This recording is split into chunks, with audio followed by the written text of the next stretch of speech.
Regina Duarte, a atriz Regina Duarte, que disse sim a Jair Bolsonaro. Finalmente, a nova secretária especial, né? Colocaram esse especial de cultura aí, né? Para atender aí a grandiosidade, a magnitude de Regina Duarte. É o fim de uma novela, Vini, ou pelo menos aí, poderíamos dizer, de uma minissérie. Exatamente. Porque ela foi ali... 2 semanas. Tateando, me parece que tateando, sabendo qual seria o poder de abrangência dela dentro da secretaria, né? Talvez de autonomia também que ela tenha dentro da pasta. O fato é que o pedido aí, o convite do Bolsonaro ocorreu há 2 semanas, depois da demissão de Roberto Alvim, que emulou o Goebbels. Aliás, saiu no Diário Oficial já, Vini? Que ele não foi saiu no Diário Oficial da União ainda, precisa é. estar, então, oficializado, mas agora, pelo menos, pela primeira vez, Regina Duarte disse sim, né, Edgar? Depois de um novo encontro aí com o Bolsonaro no Palácio do Planalto, ela saiu ali, foi vista por alguns jornalistas e disse sim, tá? Sim, tá? E aí ainda falou assim, ó, só falta agora as proclamas, né, do casamento, que seria ali os anúncios ainda, no caso do Diário Oficial da União, mas Regina Duarte será a comandante da Secretaria Especial de Cultura no lugar do Roberto Alvim. E aí, Edgar, você sabe que a Secretaria Especial de Cultura está debaixo do guarda-chuva ali do Ministério do Turismo, que é comandado pelo Marcelo Álvaro Antônio, que disse o seguinte, ó: trata-se de um reforço do mais alto nível para compor o time do governo federal. E com essa ida da Regina Duarte agora para a Secretaria Especial da Cultura, ela vai romper um contrato aí de mais de 50 anos com a dona Rede Globo, né, Edgar? E a Regina foi um dos grandes nomes, mas das grandes atrizes aí da Globo. Sim. Ela que ganhou, né, o apelidinho de namoradinha do Brasil na emissora.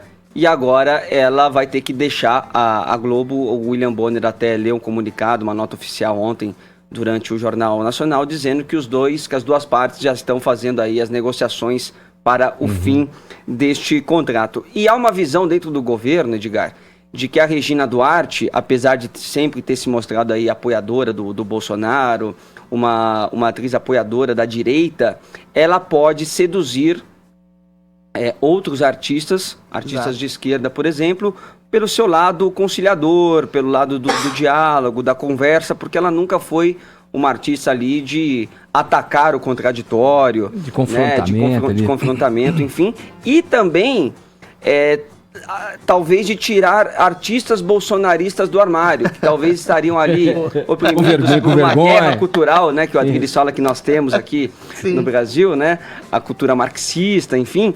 Então talvez esses artistas agora deem as caras, aí se assumam também ao apoio aí do presidente Jair Bolsonaro. Quem não está mesmo apoiando Regina Duarte é o nosso querido José de Abreu.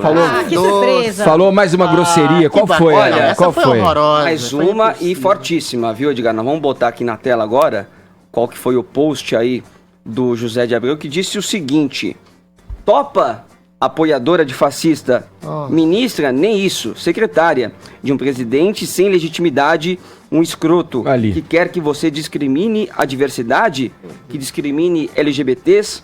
Eu sei o que fizemos na sua casa, na Barra da Tijuca. Olha só, eu sou artista, assumo meus vícios e me libertei deles, mas você, assumindo um cargo público, vai ter que prestar conta deles. Eu vou cobrar isso de você. Lembra de quantos gays lhe tiraram rugas, coloriram seus cabelos brancos, criaram figurinos para esconder suas banhas? Que coisa horrorosa. Você está cagando na cabeça deles. Isso é masculinidade tóxica. Eles me ligam desesperados com sua postura. Tenha vergonha nessa cara, eu vou até o fim. E depois complementou ainda dizendo o seguinte, Edgar. Isso é asqueroso. Regina Duarte, vou lhe desmascarar. Assuma seu cargo de apoiadora de fascista se tiver coragem. E aguente as consequências. Outra coisa, eu não estou só. Arrisco minha carreira para impedir que uma colega minha se atire num poço sem fundo. Ele se faz de bom samaritano. Ainda chama a Regina de colega. Imagine se não fosse, né? Porque realmente os ataques do José de Abreu, e aqui a gente tem que separar, porque o José de Abreu também é um grande artista, é um grande ator, mas eu acho que ele mistura muito as coisas aí. E extrapola qualquer preceito de civilidade, de opinião. Puxa, vai lá, sou contra, que vai furado. Legal. Agora, gente... E me assusta que a Globo, que tem ali um regulamento tão firme para seus jornalistas da casa, né, para que eles não emitam opiniões ali relacionadas à política, não tenha um limite para os seus artistas da casa também, porque Isso é mais eu sou totalmente a favor, né, eu sou totalmente a favor da liberdade de expressão. Agora, um cara como o José de Abreu, que tem a influência que tem... Isso é uma grosseria, para dizer o mínimo. Falar uma né? coisa dessa é gravíssimo. É um patrulhamento, né? É um patrulhamento ostensivo, ideológico. As pessoas podem pensar diferente de você, Zé de Abreu. Nem todo mundo pensa igual. Ainda bem, graças a Deus, estamos aqui para aprender com o debate, com os nossos erros e acertos também. Agora, uma grosseria para dizer o mínimo, né? Eu não me assusto com a atitude do Zé de Abreu, ao contrário do Vini, não. Em relação à Globo. Eu me assusto com a Globo. Eu não me assusto com a Globo em relação ao Zé de Abreu, não. Porque da última vez que ele escarrou na cara de uma mulher... Eu nem faço essa distinção de gênero, né? Escarrou na cara de um ser humano. Eu acho que há homens e mulheres bons e maus. Eu não caio nessa esparrela feminista. Mas da última vez que ele escarrou na cara de mulher, no dia seguinte... ele foi convidado para uma homenagem no Fausto Silva. Um homem desses, que se coloca de maneira agressiva, turva, fazendo chantagem emocional com a mulher, eu sei o que você fez. Pois é, leviano, né? No meu apartamento, os homossexuais que escolhiam suas banhas, se escondiam suas banhas, ou seja, objetificando, criticando uma coisa em relação à idade, ao tipo físico. Isso sim é masculinidade tóxica, isso sim é humanidade tóxica de um sujeito que despe seu caráter ainda para falar tô te ajudando a não entrar nessa canoa furada. Canoa furada é o discurso torpe e fascista que quer que todo mundo se alinhe à sua ideologia, ao seu partidarismo, do Zé de Abreu. Oxalá a Regina, como você bem disse, meu caro Vini, estabeleça esse tipo de guerra cultural a esse tipo de factoide, fascista, opressor, canalha, quer seja ou de esquerda ou direita. Oxalá ela estabeleça a arma dela nessa guerra cultural como uma ponte de diálogo, não só para as outras pessoas que não se coadunam ao governo, que se contrapõem ao governo, que podem ver na Regina, como é um membro da classe artística, uma possibilidade de aliança, de conciliação e de síntese, né, de tantas percepções contrárias do que vem a ser arte. E a arte é exatamente não se alinhar a um tipo de ideologia ou ideopatia ou opinião fechada de mundo, e alargar o próprio conceito de arte, alargar a visão humana. Oxalá ela faça isso. Oxalá ela estabeleça um diálogo não só com o presidente, mas estabeleça o princípio de diálogo de cada pessoa consigo mesma, para perceber os limites ideológicos que tem e que fazem com que elas não dialoguem com os outros. Sim. É esse o papel de fomentar a cultura e alargar a classe artística para além de um séquito em que vive a bolha do Zé de Abreu. Fala, Paulinha. Cara, e também tem a história que eu sempre falo, às vezes a gente fica criticando as pessoas, ela nem começou a fazer também nada. É, o preconceito. Então, assim, muito feio Agora, esse jeito de expor. Eu acho que você pode discordar, você pode até falar, né? Pô, acho que uma colega tá entrando num barco furado. Legal.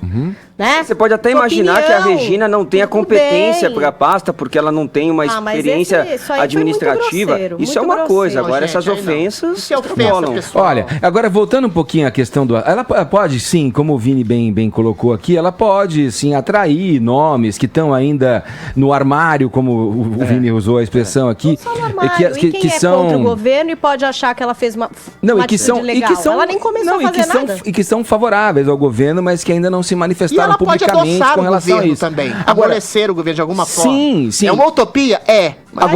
Agora, amolecer sim, porque essa já é uma tarefa já inerente do aceite, porque tem um vídeo da própria Regina Duarte, não sei se vocês devem ter visto, quando ela fala e menciona que espera do próximo presidente da República alguém que não censure, alguém que dê liberdade à cultura, alguém que não queira monopolizar a cultura. Quer dizer, alguns sinais do que ela se diz e se coloca contra já foram demonstrados por esse governo. Ela foi contra a indicação do Roberto A gente já debateu Alvim. aqui. Ela foi contra, inclusive. Antes da polêmica. Agora, existe, isso é um desafio para ela. É um contraponto que eu me coloco um pouco contra você, com o seu argumento, Edgar. Porque existe um monopólio no que se diz, no que se arroga ser classe artística, que é praticamente uma arte a serviço de comício. Se você não for da panelinha Lula livre, se você não for de esquerda, você está praticamente fora da possibilidade de entrar naquilo que se arroga a ser classe artística. Então, é uma guerra cultural, mas é uma guerra cultural assimétrica. Eu entendo o princípio do governo, eu só discordo de alguma forma da forma que o governo coloca de maneira agressiva em relação a isso.